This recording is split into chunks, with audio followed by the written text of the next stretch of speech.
मतलब cognizable offence है, लेकिन फिर भी पुलिस उसको उस तरीके से ट्रीट नहीं कर रही, नहीं रखना चाह रही है और रिपोर्ट ही दर्ज नहीं कर रही है। अब जैसे मान लीजिए कि कोई भी किसी के खिलाफ जाकर के फर्जी एफआईआर लिखवा देता था, तो मान लीजिए मैं निर्दोष हूँ और आप थाने में जाओ और जाके मेरे खिलाफ एफआईआर लिखवा दो, तो मैं तो परेशान हो गया कि 0 एफआईआर है, अपराध कहीं भी घटित हुआ हो।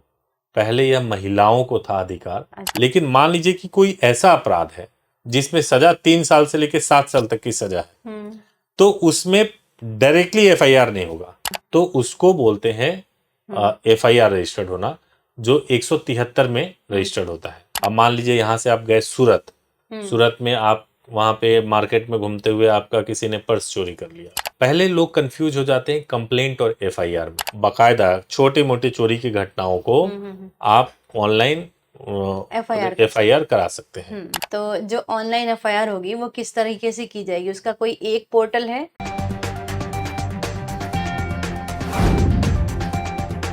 नमस्कार, लीड इंडिया न्यूज में आपका बहुत बहुत स्वागत है। मैं हूं doctor Taruna S Gaur. FIR क्या होती है, इस शब्द से वास्ता तो बहुत पड़ा है, लेकिन जब हम इसे करवाने जाते हैं तो बहुत तकलीफों का सामना करना पड़ता है।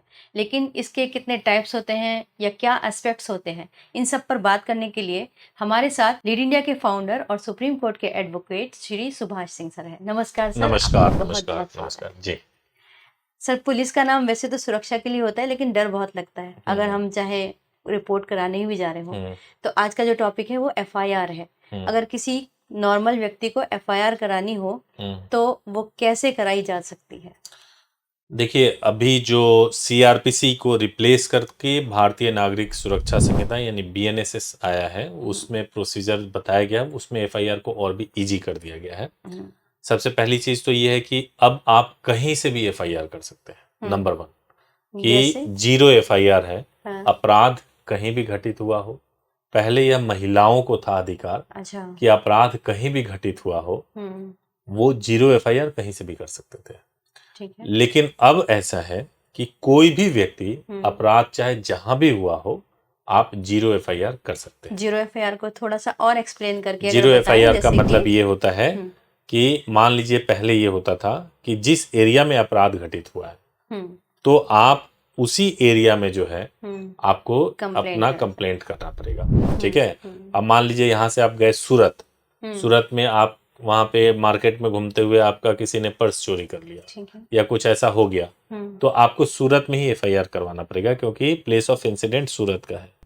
अब आप वापस दिल्ली आओगे, दिल्ली आकर के यहाँ के थाने में जाकर के सूरत की कंप्लेंट लिखवा लोगे। पुलिस की ये ड्यूटी होगी कि उस कंप्लेंट को सूरत में वो भेजेंगे, मामला ट्रांसफर करेंगे। तो एफआईआर अब कहीं भी रजिस्टर्ड हो सकता है। That is called 0 FIR. सब कर सकते हैं, पहले सिर्फ महिलाओं के लिए। पहले महिलाओं को था। एफआईआर के टाइप्स कितने होते हैं? तो एक 0 एफआईआर हो गई। अब मैं बताता हूँ आपको।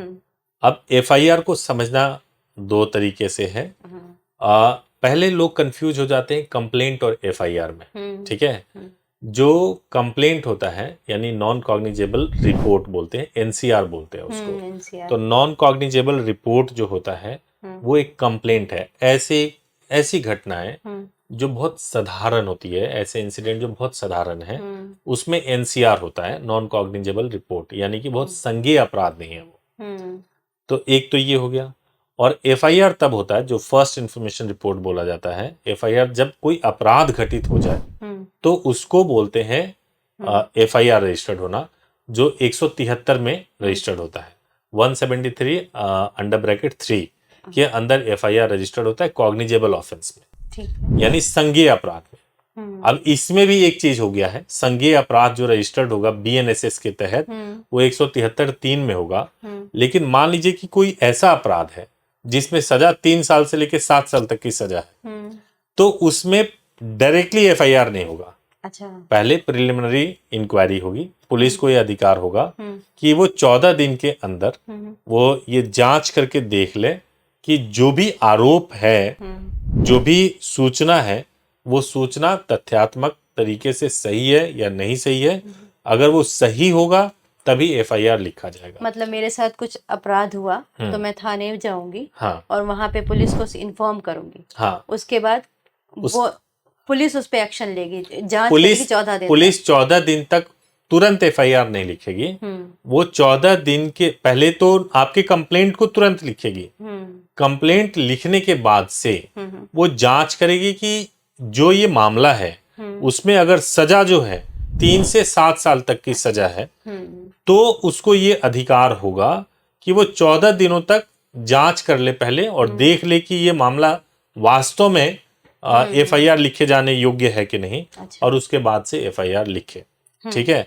लेकिन अगर गंभीर मामला है, 7 साल से ज्यादा की सजा है, तो उसको इमीडिएटली एफआईआर लिखना होगा, पुलिस को तुरंत एफआईआर लिखना होगा। तो इसमें जनता को फायदा होता दिखता है आपको? मुझे लगता है कि पुलिस कई बार डिस्टॉर्ट करती है मामलों को। दो तरीके की जनता है ना, एक कंप्लेनेंट है और दूसरा अक्यूज है। अब जैसे मान लीजिए कि कोई भी किसी के खिलाफ जाकर के फर्जी एफआईआर लिखवा देता था, तो मान लीजिए मैं निर्दोष हूँ और आप थाने में जाओ और जाके मेरे खिलाफ एफआईआर लिखवा दो, तो मैं तो परेशान हो गया, मेरी कोई कमी नहीं, कोई गलती नहीं, फिर भी मैं परेशान हो गया, है ना।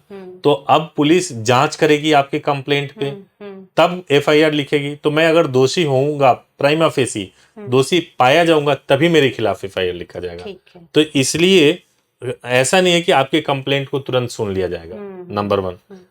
और अब इसमें और भी 2 चीज एफआईआर जब करवाने जाते हैं तो 2 चीज को ध्यान में रखा जाता है, cognizable offence, non cognizable offence.